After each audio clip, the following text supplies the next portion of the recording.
Berkah dalam, salam sejahtera bagi kita semuanya. Syukur kepada Tuhan karena pada kesempatan ini saya bisa menyampaikan sebagian dari pengalaman yang pernah kami laksanakan, kami jalani, khususnya di Paroki Santo Paulus Pekanbaru ini. 47 tahun yang lalu, tepatnya tanggal 19 Desember tahun 1973,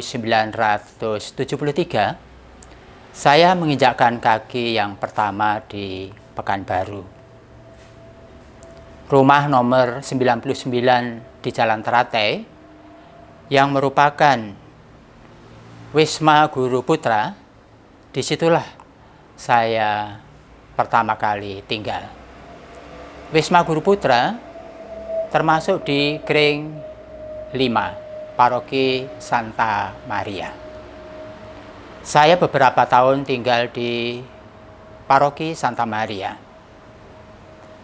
Sesuai dengan perkembangan daerah dan juga umat pada saat itu, maka diadakan pemekaran. Waktu itu belum termasuk paroki, namun hanya dikatakan wilayah barat. Tahun 1978, saya pindah dari Jalan Teratai ke Labu Baru, ke rumah yang sekarang ini saya tempati. Pada saat itu memang lingkungannya masih merupakan semak belukar. Jalan Soekarno-Hatta yang dulu Jalan Arengka memang belum ada. Nah, untuk bisa memperoleh rumah ini pun kami juga harus berjuang sungguh-sungguh. Karena waktu dimulai baru kira-kira mendapat separuh bangunan saja, sudah mendapat teguran dari kecamatan. Namun, karena kegigihan dari Pastor Aldo Rarufa almarhum, beliau tetap nekat. Dia katakan, kalau mau dibongkar, biarlah dibongkar. Tetap berjalan. Kemudian muncul teguran yang kedua dari Bupati Kampar. Nampaknya mereka serius dalam hal ini. Maka kami berupaya untuk mengurusnya. Dan IMB bisa keluar. Kring 13B lah, di mana kami tinggal pada saat itu. Masih termasuk Paroki Santa Maria. Kami di Kring 13B kebetulan terpilih sebagai ketua Kring.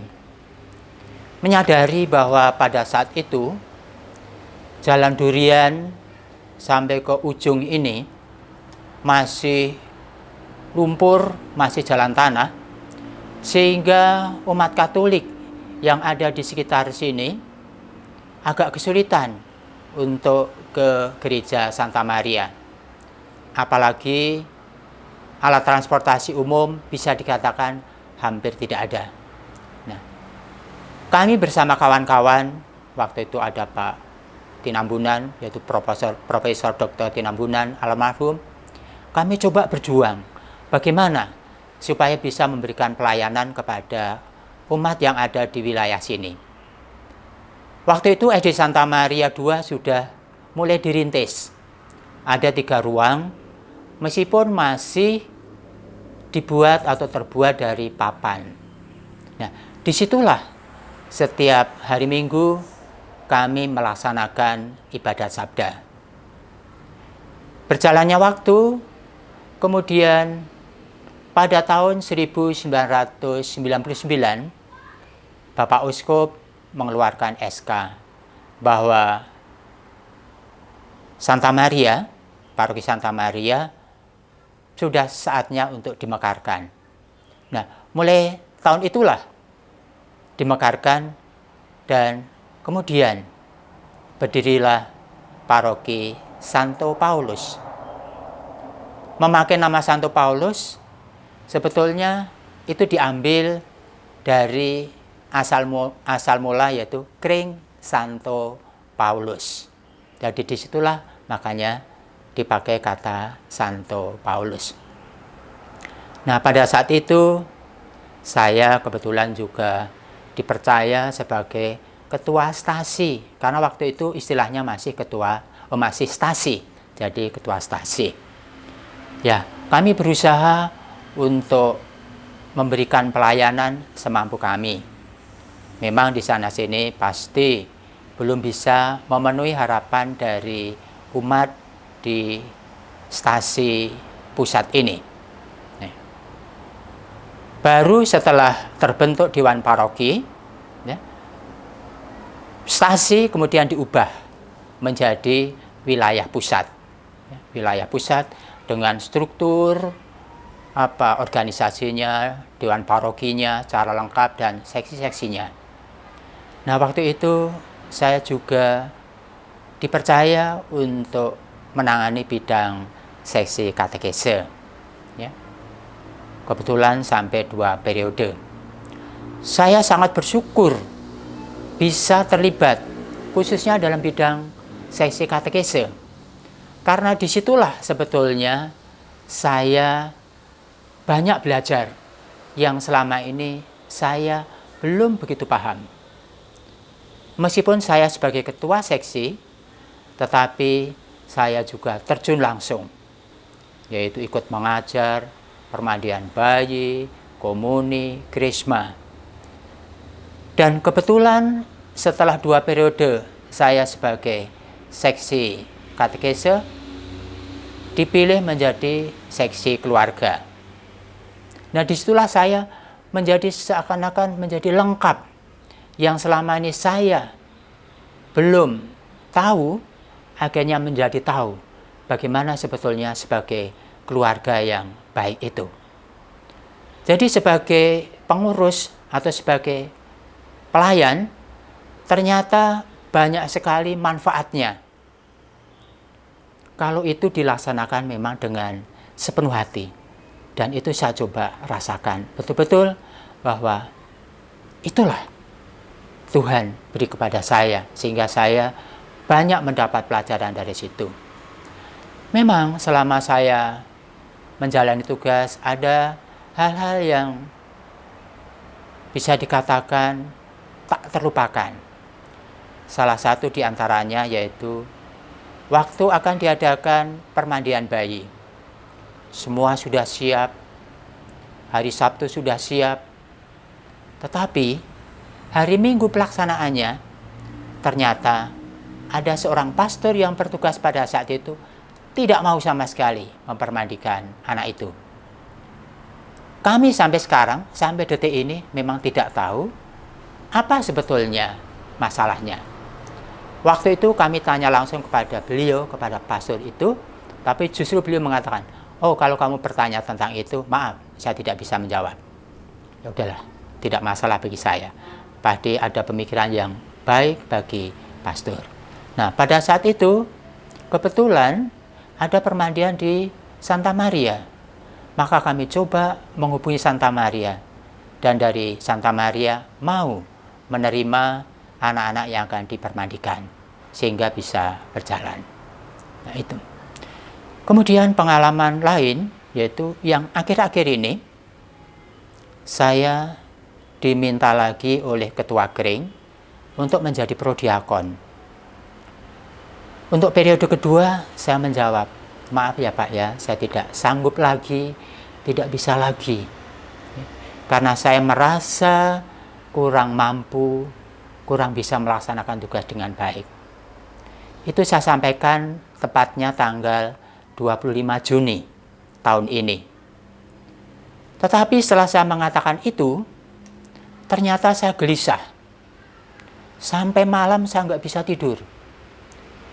Sekitar jam 2 malam, saya buka HP, kemudian mencari lagu, dan kebetulan saya temukan salah satu lagu yang judulnya adalah Hidup Ini Adalah Kesempatan. Mencermati syair-syair itu, saya akhirnya tersentak bahwa hidup ini adalah kesempatan. Akhirnya saya berpikir, mengapa Saya oleh Tuhan masih diberikan hidup, kok tidak pergunakan kesempatan itu? Akhirnya saya jadi gelisah terus. Akhirnya saya putuskan, baik, kalau memang Tuhan mengendaki. Akhirnya kira-kira jam 4 pagi, lewat sekitar 25 menit, saya langsung melalui WA, saya jawab kepada Ketua Kering. Baik, Pak Ketua, kalau memang diperlukan, saya siap. Itu sebetulnya betul-betul membuat saya pada saat itu gelisah. Mengapa saya sempat menolak itu? Padahal itu adalah kehendak Tuhan. Itu dalam pengalaman saya yang terakhir. Kemudian sebagai warga masyarakat, karena saya menyadari bahwa sebagai anggota gereja, seperti yang disampaikan oleh Monsinyur Sugio Pranoto, kita harus 100% Katolik, tapi juga 100% Indonesia. Maka dalam hal ini, saya selalu berusaha untuk coba meneruskan diri di lingkungan masyarakat. Saya sangat bersyukur juga, kebetulan RT kami, Pak Amri, itu orangnya sangat bagus, pemahamannya sangat bagus, toleransinya sangat bagus, sehingga bisa menerima kami dengan senang hati. Ya. Kami dengan mudah selalu berkomunikasi. Maka salah satu buah dari kami-kami yang ada di sini, khususnya, maka untuk mendapatkan izin pembangunan gereja yang semegah ini tidak begitu mengalami kesulitan. Karena warga sekitar yang dimintai tanda tangan mudah saja. Ada yang sampai 2 kali kami minta tanda tangan. Karena waktu pengurusannya belum selesai, ternyata sudah kadaluarsa. Kami minta lagi.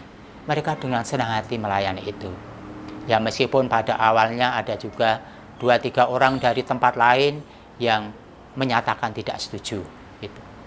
Kemudian juga kalau ada hari raya tertentu, misalnya hari raya kurban, kami pun juga diberi dan justru diantar sendiri oleh Pak RT. Kami pun juga terlibat langsung. Waktu peresmian Masjid Ilham di samping Edi Santa Maria, kami juga diundang dan kami juga hadir. Waktu Pak RT mau naik haji, beliau juga mengundang kami dan kami juga hadir. Ya, ikut memberikan doa sesuai dengan keyakinan saya sebagai orang Katolik. Nah, begitu akrabnya ya beliau dengan kita orang Katolik. Dan yang terakhir, masa Covid ini, beliau melibatkan kami-kami yang di sini, termasuk saya, dijadikan sebagai relawan dan dilibatkan dalam kegiatan-kegiatan itu. Saya pun tidak mengira ternyata sampai diberi piagam segala. Sebetulnya bukan itu harapan kami, tapi saya sudah bersyukur bahwa dilibatkan itu. Nah, semoga kawan-kawan yang lain juga di paroki kita ini, kita juga bisa menyadari bahwa kita itu 100% Katolik, tetapi juga 100% Indonesia. Sehingga kita bisa menjadi garam dunia, tidak hanya menggarami saudara kita yang Katolik, tapi justru dengan saudara-saudara yang lain. Ya. Semoga apa yang menjadi pengalaman saya ini bisa lebih-lebih memberikan semangat lagi bagi saya di masa yang akan datang.